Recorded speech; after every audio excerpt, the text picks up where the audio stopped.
good Wednesday morning.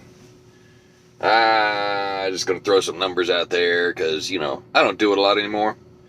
So this week, I'm about to start on my last run, and it's got more deadhead than I ever touch.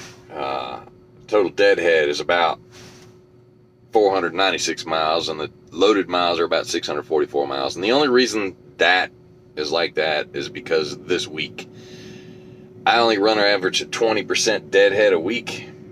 And even with what I got on here, let me see if I take this crap off of here. Even with what I got on here, my deadhead, is now going to be 34%. I usually run way less than 20%, but that's only because the 496, and that includes my deadhead home from my final delivery in Florida, which is 340 miles. So if it wasn't for that, it wouldn't be near that much. 330 miles, I don't know. This last load is the killer. Although total profit per mile or rate per mile would be 232 after 20% and fuel gets taken out, because it's a $2,650 load. I'm in Somerset, Kentucky. I couldn't find nothing coming out of here, and I'm driving all the way to Knoxville, Tennessee. No, I don't usually do that. It's only 123 miles or so there, but let me see. Leg is only 118 miles there. But like I said, with the added deadhead leaving, and the only reason it's like over 2.5 hours is because it's mostly back roads. So yeah. Anyway, I was also looking at, I had an option of, are you not going to go put it back? Okay. I had an option. I was trying to get Schneider to come up off some money for a load. It was almost 0 miles of deadhead, so if it was somewhere here in Somerset and it was going to Bloomingdale, which is about 52 miles from my house. So my other option is drive an hour home on Thursday and be home Thursday night. But seeing as I didn't blow all my savings, I still have an emergency reserve that I don't want to touch because, penalties and whatnot. I like to keep a lot of money in a bank. So, because, business. Anyway, so since we got the house, I had to put a down payment on the house, and I had to buy some appliances that we bought before that. And see, I went on vacation after we put the bid on the house, and we've been having so many issues. I was not expecting to get the house. Even after we got the contract signed, I still didn't know if I was going to get it. So, we had went on vacation. The vacation had already been planned and paid for, or the majority of it had been paid for. I spent less driving around to see sights in Tennessee than I did on the cabin itself. But that's neither here nor there. So this week, let me tell you about the Schneider load. It was going down to Bloomingdale. It was listed at 1507 on the board. I couldn't get a hold of anybody. I called them up, and the lady on the phone said it's $1,200. And I said, well, you got it for 1507 on the board. She said, well, hold on a minute. She said, yeah, you're right. She said, I can't go any higher than 1200.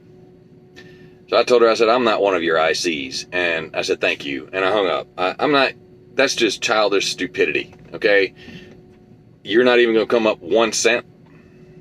I'm sorry, but that's, why are you even in the office if you don't have the authority to do anything? Whatever. I don't care. I didn't take the load. So I got the lady up. I got a hold of a different Schneider broker, and I got them up to $1,800, and my lowest was 19, because the average was 19 to 21. And I did the numbers.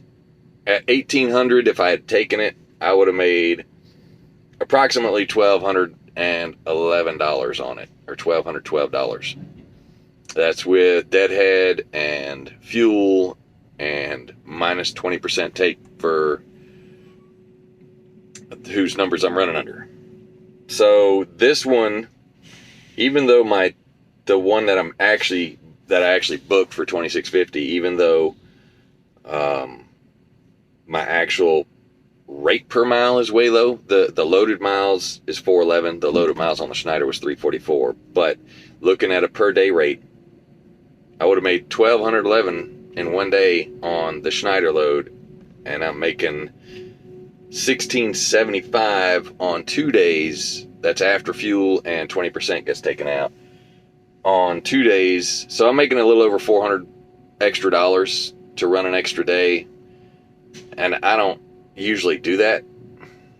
There's really no, I don't have to do that. There's really no point, because you can make the money you need to make without doing stuff like that. But I mean, $26.50. So, I mean, if I had gotten and this is going to Florida, so there's nothing coming out. So if I'd have done this somewhere else, I might have been able to get 75 off of 6 days doing something like that. But, you know, not so. Not too worried about it. I get home Friday morning instead of Thursday afternoon and make an extra $400 for the whole week to reimburse the accounts that have been depleted drastically. Total take for the week would be 50-50 minus 20% minus fuel minus other expenses. So 20% off the 50-50 is $1,100, right? So 40, is that right? Where am I at? $4,039 or something like that. $4,040. Okay. 50-50. That's 10-10. Anyway, so that's it for the week. A total of, because of the amount of miles on the other one, on a total of, where's my miles at? Actual miles, total miles. My spreadsheet, I got so many different, total miles is 1865. Deadhead miles is 640. Now, if I'd have done 20%, I'd take something out of Florida, but I need to get home. We have stuff we got to get done and try to get going as far as this house is concerned. So, yeah. Anyway, but I'll be back out Monday. My deadhead percentage miles on this whole thing is 34%. If you ever get felt, I picked up this load of felt, and okay, it's starting to look better. You know, you see them trailers going out with the walls bowed out because they haul this stuff so much. I don't haul stuff like that. If it's gonna bow my walls out, I don't haul it. This is my trailer. That crap ain't happening. So anyway, but the first, so let's do a couple of loads. The first load, this is only gonna be 3 loads for the week. The first load was, where are we at? 1150 on 308 miles. Second one was 1250 on 417 miles. And this last one is 2650. So, you know, money's still there if you do it right. You can make at least $1,000 a day. But I don't know. People. I got nothing else. I had to redo my cost sheet, although I already had. So where I'm at now, we own the trailer, we don't own the property, I pay lot rent. Now I didn't have that in there. I had an actual house payment listed on my expenses, so the house payment I have is $150 more than what I have projected. But I also had an extra in there just for throw around money, although I never quite reached the max, which is what I had it set at. I mean, there'd be times when I got it, but you know, it's always shoot for more than what your goal is. That way you can cover any unexpected expenses, you know. I got a maintenance account on my trailer, I got a maintenance account on my truck, I got a extras for savings account showing. I have all kinds of stuff on my daily needs. I know some of y'all are out there doing just your truck. I know when y'all was doing your truck, you just started with the new company leasing, and your expenses were 113 to the truck. Me personally, I mean, that would be part of it, but considering that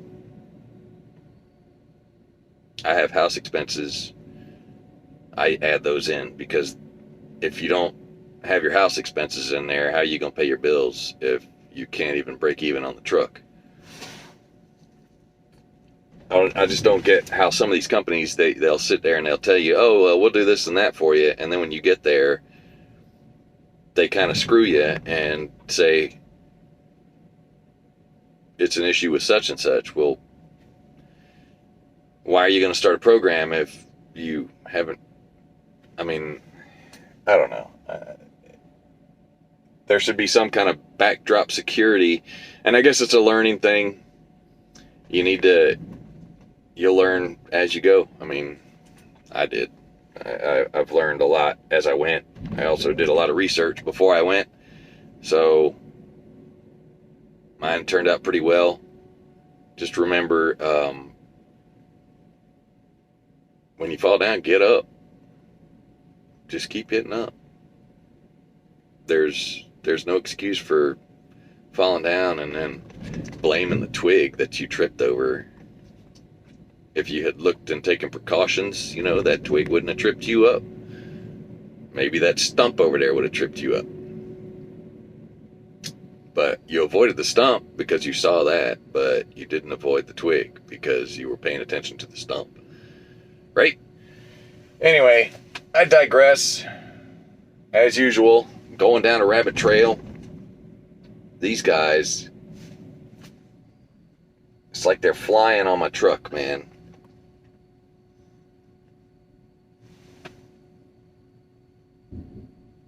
They still got the front to go. Anyway, so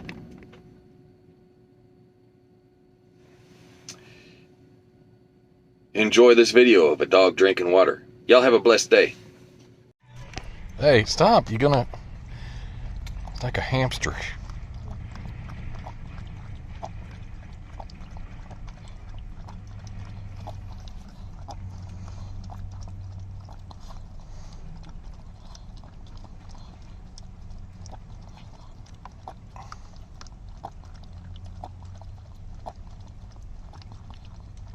Act like you're dying for water.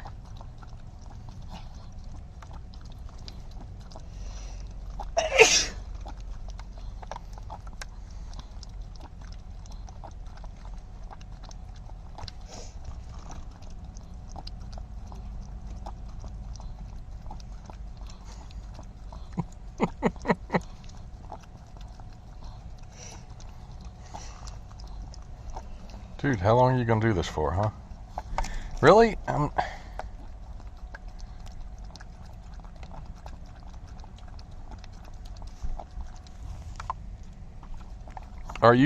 You're not done yet?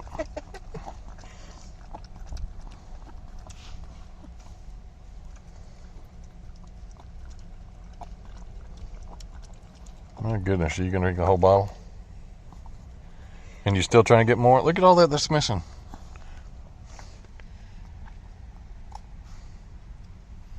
That was like up to the rim. You must have drank like, I don't know, 2 ounces. Okay, fine. You want more?